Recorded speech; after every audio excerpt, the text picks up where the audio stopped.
আসসালামু আলাইকুম। ব্যঞ্জন সন্ধি পর্ব 13তে সবাইকে স্বাগত জানাচ্ছি। আজকে আমরা ব্যঞ্জন সন্ধির প্রায় শেষ পর্যায়ে চলে এসেছি, যে ব্যঞ্জন সন্ধি সম্পর্কিত আলোচনা। আমরা এখানে দেখব যে চ ও বর্গীয় জ এর পর নাসিক্য ধ্বনি, অর্থাৎ এই যে নাসিক্য ধ্বনিগুলো রয়েছে, ক বর্গের নাসিক্য ধ্বনি ও, চ বর্গের নাসিক্য ধ্বনি ইয়, ট বর্গের নাসিক্য ধ্বনি মূর্ধন্য, ত বর্গের নাসিক্য ধ্বনি দন্তন্য, প বর্গের নাসিক্য ধ্বনি ম। অর্থাৎ চ ও বর্গীয় জ এর পর নাসিক্য ধ্বনি তালব্য হয়। যেমন যাচ যোগ না, যাচ যোগ না, যাচ না। এই যে এখানে একটি যুক্ত বর্ণ গঠিত হয়েছে, এটির উচ্চারণটা আমরা খেয়াল করব। যাচ না, না যখন উচ্চারিত হচ্ছে তখন বোঝা যাচ্ছে এখানে ইয় চলে এসেছে। চ কোন বর্গের? চ হচ্ছে চ বর্গের প্রথম যে বর্ণ, সেটি আমরা এখানে দেখতে পাচ্ছি। চ বর্গের যে প্রথম বর্ণ চ, এর পঞ্চম বর্ণ অর্থাৎ নাসিক্য বর্ণ কোনটি? নাসিক্য বর্ণ হচ্ছে এখানে ইয়। তাহলে এখানে বোঝাই যাচ্ছে যে চ এর পরে যে যদি নাসিক্য ধ্বনি দন্তন্য যেহেতু রয়েছে, দন্তন্য একটি নাসিক্য ধ্বনি, তাই চ তার নিজ বর্গের কি হয়ে যাবে? নিজ বর্গের নাসিক্য হয়ে যাবে। অর্থাৎ এই যে তালব্য এখানে বলেছে যে তালব্য নাসিক্য হয়, তালব্য নাসিক্য আসলে কি সেটি আমরা এখানে দেখব। যে চ এর পরে নাসিক্য ধ্বনি ন থাকার কারণে এটি কি হয়ে যাবে? তালব্য নাসিক্য হবে। অর্থাৎ তালব্য নাসিক্য, তালব্য ধ্বনিগুলো হচ্ছে আমরা এখানে দেখব যে চ এরপর রয়েছে ন, ফলে এটি হয়ে যাবে ইয়। যেহেতু চ এরপরে ন রয়েছে, তাই চ তালব্য নাসিক্য হবে। তালব্য নাসিক্য ধ্বনি কোনগুলো? আমরা জানি যে তালব্য ধ্বনি হচ্ছে এই যে চ, ছ, বর্গীয় জ, ঝ, ইয়। অর্থাৎ এখানে তালব্য বর্ণগুলোর মধ্যে নাসিক্য হচ্ছে ইয়। আমরা এখানে একটু ব্যাক করব। ব্যাক করলে আমরা দেখতে পাচ্ছি যে এই যে চ, ছ, বর্গীয় জ, ঝ, ইয়, তার মানে হচ্ছে এই সবগুলো তালব্য বর্ণ। এই তালব্য বর্ণের নাসিক্য হবে, কারণ চ এর পর দন্তন্য নিজে আরেকটি নাসিক্য থাকার কারণে। অর্থাৎ যে কোনো একটা থাকলেই হবে, চ এর পর যে কোনো একটা থাকলেই এই চ এরপরে এই ইয় চলে আসবে, কেননা ইয় হচ্ছে তালব্য বর্ণের বর্গের যে শেষ ধ্বনি নাসিক্য সেটি। ফলে আমরা দেখতে পাচ্ছি যে এখানে চ, ছ, বর্গীয় জ, ঝ, ইয় তালব্য এবং ইয় হচ্ছে নাসিক্য অংশ। এরপর আমরা আবার দেখব রাজ যোগ নি, তার মানে এখানে রয়েছে বর্গীয় জ। সূত্র বলছে যে এই যে বর্গীয় জ এরপর ন রয়েছে, ন কোন বর্গের? আসলে ন হচ্ছে এই যে ত বর্গের নাসিক্য ধ্বনি। অর্থাৎ বর্গীয় জ এর পর নাসিক্য ধ্বনি রয়েছে, তাই বর্গীয় জ কি হবে? ইয় হবে। কারণ আমরা দেখতে পাচ্ছি বর্গীয় জ হচ্ছে তালব্য ধ্বনি। আমরা এর আগে দেখেছিলাম যে এই যে বর্গীয় জ তালব্য ধ্বনি, তার মানে তালব্য ধ্বনিগুলোর মধ্যে নাসিক্য অবস্থানে রয়েছে ইয়। ফলে আমরা এখানে দেখতে পাচ্ছি যে রাগ্গি এটি হয়ে যাচ্ছে। অর্থাৎ বর্গীয় জ এরপর রয়েছে দন্তন্য, এবং দন্তন্য থাকার কারণে এই যে বর্গীয় জ এরপর কি হবে? ইয় হয়ে যাবে। অর্থাৎ এই যে এখানে একটি যুক্ত বর্ণ আমরা দেখতে পাচ্ছি, এটিকে বিশ্লেষণ করলে হবে বর্গীয় জ হসন্ত যোগ ইয়। এরপর হবে যজ্ঞ। যজ্ঞ যখন আমরা বলছি তখন আমরা দেখতে পাচ্ছি বর্গীয় জ যোগ ন, তার মানে যজ্ঞ। তার মানে এখানে দাঁড়াচ্ছে যে বর্গীয় জ এর পর নাসিক্য ধ্বনি ন থাকার কারণে এই জ বর্গের নাসিক্য ইয় এখানে চলে আসবে, এবং এটি হচ্ছে সংকেত। অর্থাৎ এখানে যদি বর্গীয় জ ইয় থাকে তাহলে এই যে ইয় এর পরিবর্তে আমরা কিন্তু দন্ত ন বসিয়ে দিব। সন্ধির ক্ষেত্রে এটি হচ্ছে সূত্র। আর যদি পরীক্ষার জন্য আমরা প্রস্তুতি নেই তখন এই ধরনের সন্ধি বিচ্ছেদ আসবে। তখন যোগ্য থাকলে আমরা ইয় এর জায়গায় দন্ত ন বসিয়ে দিব। এই দিক থেকে যদি আমরা যাই তাহলে দন্ত ন, তাহলে এখানে বর্গীয় জ কে আমরা স্বাভাবিকভাবেই পেয়ে যাব। অর্থাৎ বর্গীয় জ আর ইয় মিলে এই যুক্ত বর্ণ গঠিত হয়েছে। এরপর আমরা আরেকটি উদাহরণ দেখব।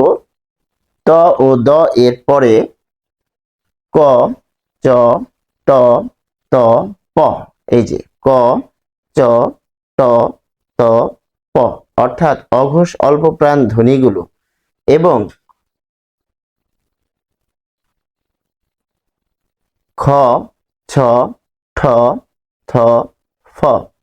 এই যে খ, ছ, ঠ, থ, ফ অর্থাৎ এখানে আমরা অঘোষ অল্প প্রাণ এবং অঘোষ মহাপ্রাণ ধ্বনিগুলো যে কোনো একটি দিয়ে যদি কোনো শব্দ শুরু হয় তাহলে অঘোষ অল্প প্রাণ ধ্বনি হয়।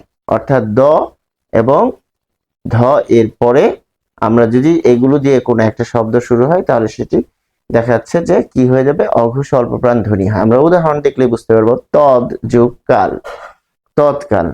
এখানে দ এর পর রয়েছে ক, তাহলে এই যে দ এর পর ত রয়েছে, ফলে এখানে আমরা দেখতে পাচ্ছি এই যে দ এখানে কি হয়ে যাচ্ছে, ত হয়ে যাচ্ছে। অর্থাৎ অঘোষ অল্প প্রাণ অর্থাৎ প্রথম বর্ণ দিয়ে কিন্তু এখানে শব্দটি গঠিত হবে।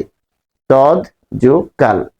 আর আমরা পরীক্ষার জন্য এভাবে প্রস্তুতি নিব, প্রথম যদি কোনো শব্দ থাকে যেমন তৎ যোগ কাল, সেটিকে দিয়ে আমরা যখন বিশ্লেষণ করব তখন তৃতীয় বর্ণ দিয়ে আমরা বিশ্লেষণটা করব। অর্থাৎ খেয়াল করতে হবে যে এখানে কি রয়েছে, দ রয়েছে, এটি ত হয়ে যাবে। আবার এই ত থাকলে দ হয়ে যাবে। যেমন ত আছে তাই বিভাজন করেছি দ দিয়ে, অর্থাৎ 3 নাম্বার বর্ণ থেকে আমরা 1 নাম্বার বর্ণে যাব, তাহলেই কিন্তু আমরা সন্ধি বিচ্ছেদ পেয়ে যাব। এরপর আমরা দেখব ক্ষুধ যোগ পিপাসা। তাহলে এখানে ধ, ধ এর পর কি রয়েছে, প দিয়ে একটি শব্দ রয়েছে পিপাসা। পিপাসার শব্দটি এখানে আমরা পাচ্ছি প। অর্থাৎ এই যে প পাচ্ছি এখানে ধ কোথায় রয়েছে, ত থ ধ।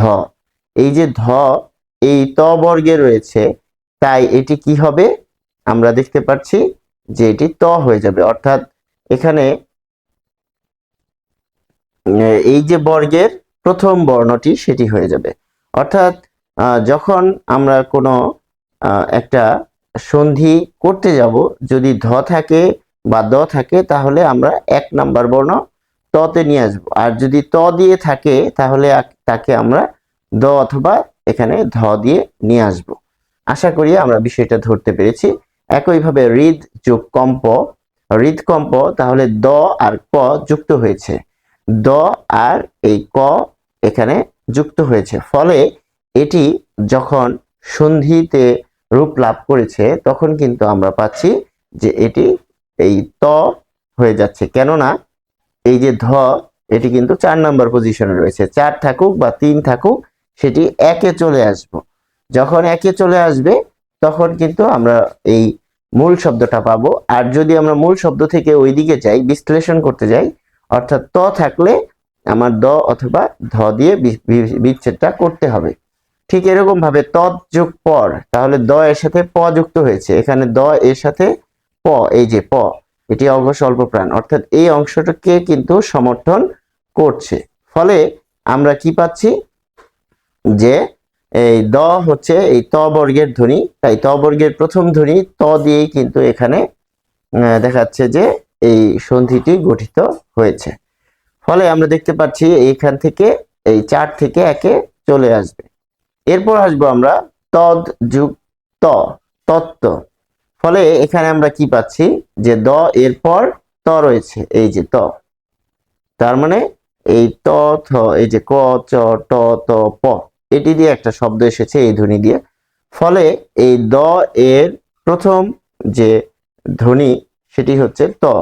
এই দ থাকার কারণে ত হয়ে যাচ্ছে। ফলে এখানে আমরা পাচ্ছি এই ত এর পরিবর্তে জন্য এই ত, আর দ এর পরিবর্তে আরেকটি ত, এবং এই ত এবং বফলা মিলে এই তত্ত্ব শব্দটি গঠিত হয়েছে। আশা করি আমরা বুঝতে পেরেছি। এরপর আমরা দেখব দ ও ধ এরপর দন্তস্ব থাকলে অঘোষ অল্পপ্রাণ ধ্বনি হয়। তাহলে বিপদ যোগ সংকুল, তাহলে এখানে আমরা দেখব যে দ এরপর কি রয়েছে, দন্তস্ব রয়েছে। এটি আরেকটি নিয়ম। আগের গুলো ছিল এখানে 10টি বর্ণ দিয়ে, আর এখানে হচ্ছে দন্তস্ব থাকার কারণে এখানে আমরা পাচ্ছি যে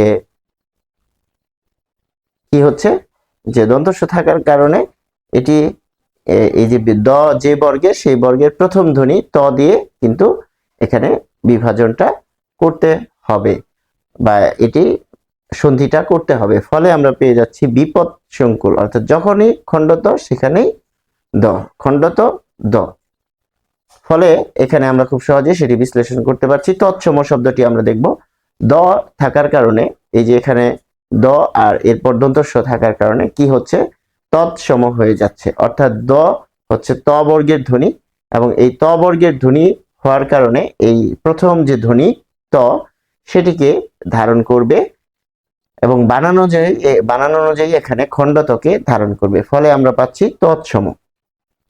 আশা করি আমরা বিষয়টা ধরতে পেরেছি। আরেকটি নিয়ম আমরা দেখব যে মূর্ধন্য স এর পরে যদি ত থাকে তাহলে ত এর পরিবর্তে ট হবে। যেমন কৃষ, কৃষ শব্দটির মূর্ধন্য স এর পর ত রয়েছে, ফলে এখানে ত এর পরিবর্তে ট এসেছে। এটি হচ্ছে কৃষ্টি বানানের পূর্ববর্তী স্টেপ বা পদক্ষেপ, একটি অধ্যায়, সেটিকে আমরা এখানে ভেঙে দেখিয়েছি যে এটি আসলে কোথা থেকে আসলো। তাহলে ক্রি ঠিকই রয়েছে, মূর্ধন্য ষ ঠিকই রয়েছে, ত এর পরিবর্তে টি রয়ে গেছে, ফলে কৃষ্টি হয়ে গিয়েছে। পরবর্তী উদাহরণে আমরা দেখব থ এর পরিবর্তে ঠ হয়। যেমন শস যোগ থ সমান সমান শস ঠ। এখানে আমরা দেখতে পাচ্ছি যেহেতু ত নাই তাই ট হবে না, এখানে থ রয়েছে, থ থাকলে ঠ হবে। ফলে শস বানানে মূর্ধন্য স, এখানে মূর্ধন্য স ঠিক রয়েছে, এই যে মূর্ধন্য স এটাও ঠিক থাকছে, কিন্তু এই থ থাকার কারণে এটি ঠ হয়ে যাচ্ছে। তাহলে আমরা পাচ্ছি শস ঠ। করব তখন আমরা এই ঠ এর পরিবর্তে আমরা থ বসিয়ে দিব। আর যখন আমরা এই দিক থেকে যাব, যেমন আগের উদাহরণটি আমরা দেখি, যদি এই দিক থেকে যাই কৃষ্টি, ট এর পরিবর্তে আমি ত বসিয়ে দিব। সন্ধি বিচ্ছেদের জন্য আমরা এই সংকেত খেয়াল করব, এই সংকেত থেকে আমরা সূত্রে যাব। আর এখন যেটিতে আছি আমরা, এটি হচ্ছে সূত্র থেকে উদাহরণে যাচ্ছি। সূত্র বলছে শস, অর্থাৎ এখানে থাকলে এরপর থ থাকলে থ এর পরিবর্তে ঠ হবে। আর আমরা বলছি যদি কোনো বানানে ঠ থাকে তাহলে ঠ এর পরিবর্তে থ আনবো, এবং ট থাকলে ট এর পরিবর্তে ত আনবো। তাহলে কিন্তু আমরা এখানে শব্দটি পেয়ে যাব বা সন্ধি বিচ্ছেদ পেয়ে যাব। তাহলে দেখা যাচ্ছে এখানে শস ঠ বানানে, ষষ্ঠ বানানকে বিশ্লেষণ করলে শস যোগ থ, এটিকে আমরা পেয়ে যাব। এর মধ্য দিয়েই কিন্তু আমাদের যে আলোচনা ব্যঞ্জন সন্ধির পর্ব 13 সম্পর্কিত আলোচনা শেষ হলো। আমরা একটা দীর্ঘমেয়াদী আলোচনা করেছি এখানে পর্ব 1 থেকে পর্ব 13 পর্যন্ত। প্রত্যেকটি পর্ব যদি আমরা খেয়াল করি, বিশ্লেষণ করি, আশা করি যে কোনো ধরনের চাকরি পরীক্ষায় বা প্রতিযোগিতামূলক পরীক্ষায় বা এসএসসি এইচএসসির জন্য যে কোনো ধরনের প্রতিযোগিতার জন্য এই 13টি ক্লাস আমাদেরকে ব্যাপকভাবে হেল্প করবে বা সহায়তা করবে, সেই প্রত্যাশা রেখে আমরা শেষ করছি। ধন্যবাদ।